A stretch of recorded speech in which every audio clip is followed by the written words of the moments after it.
In this lesson, I want to talk to you about physical security, your first layer of defense. I want you to think of physical security as a sturdy front door to all your digital treasures. If someone can't get to your servers, your racks, or your network ports in the first place, their fancy hacking tool suddenly looks a lot less scary. That's why every modern cybersecurity strategy starts with locking down the real-world items before we even talk about firewalls and malware. Here's how physical security supports cybersecurity. You have authentication. You need to prove you belong. Whether it's swiping your card, using a pin pad, biometric, whatever method you pick, it must verify who is walking through the door. No badge, no entry. And you have authorization. This is controlling where you can go. Once you're identified, barriers like gates, turnstile, mantraps decides how far you're allowed to travel. Deeper zones means tighter checks. And you have accounting, aka keeping receipts. This is where you have your logs, video footage, and motion sensors to record every entrance and exit. If something goes missing at 2 a.m., you'll know who was nearby. Alright, it's good to design your zone when it comes to physical security. You need to think in layers. Let's break down how to structure your public, restricted, and secure zones. You do this to reduce risk and keep sensitive areas protected. Your public zones are places like the lobby, the reception desk. They're friendly, but they're watched. And then you have your restricted zone. These are employee work areas, badge in only.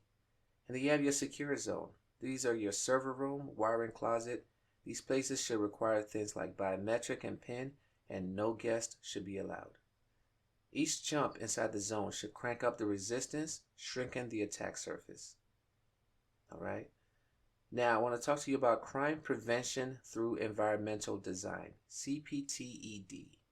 This is a security strategy that uses the physical environment to reduce crime and increase safety. These are things like clear sight lines, low shrubs instead of tall edges, and paths that funnel visitors past cameras, not around them. Good design prevents problems instead of merely reacting to them. And when it comes to physical security, it's not just about who gets in, it's about making it hard to even try. Let's look at how barriers, lighting, and surveillance work together to create a strong first line of defense. Transparent mesh keep the guard's eye on intruders while making bolt cutters dry. Add razor wires if you need real intimidation. Bollards are short posts outside stadiums and data centers. They're not modern art, believe it or not. They're vehicle blockers.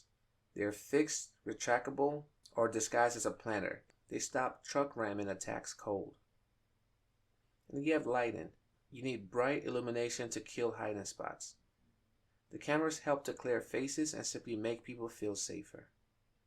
And then you have your surveillance systems. These are high-definition cameras, motion detectors, and glass break sensors.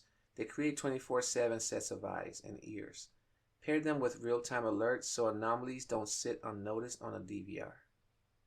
Alright, let's talk environmental controls. Data centers hate heat. They don't like dust and smoke even more than the hackers. Redundant HVAC keep temperature steady, while fire suppression systems stamp out flames without drowning the electronics. Backup generators and UPS racks ride out power spikes and outages, because security cameras are useless when the lights go out. And sometimes you just have to make the best of existing building structures. Retrofitting can be cheaper than rebuilds if you're strategic. You don't always need a brand new building to boost security. Smart retrofits can turn existing spaces into fortresses with just a few strategic tweaks. Here's a few ideas. Sometimes you just need to bury the server room deep inside, away from the street-facing walls. Or you can route visitors so they never pass the secure doors. Think airport style, you can't get back here type of flow. You can use decoy signage to hide truly sensitive spots. And you can position monitors and keyboards so passerbys can't shoulder surf through a window. And where traffic must cross zones, install visible checkpoints to remind everyone, yes, security is watching. Alright, that's it for now. Here's a recap. We learned physical security is your first cybersecurity control. They keep hackers out of buildings. We learned about AAA, authentication, authorization, and accounting. These apply to doors, just like logins. We learned about layer zones and how they restrict movement progressively. CPTED designs spaces to deter crime naturally. Fencing, bollards, lighting, and surveillance work together to detect and delay intruders. And we learn redundant power, cooling, and fire suppression protect equipment even when chaos strikes. See you in the next one.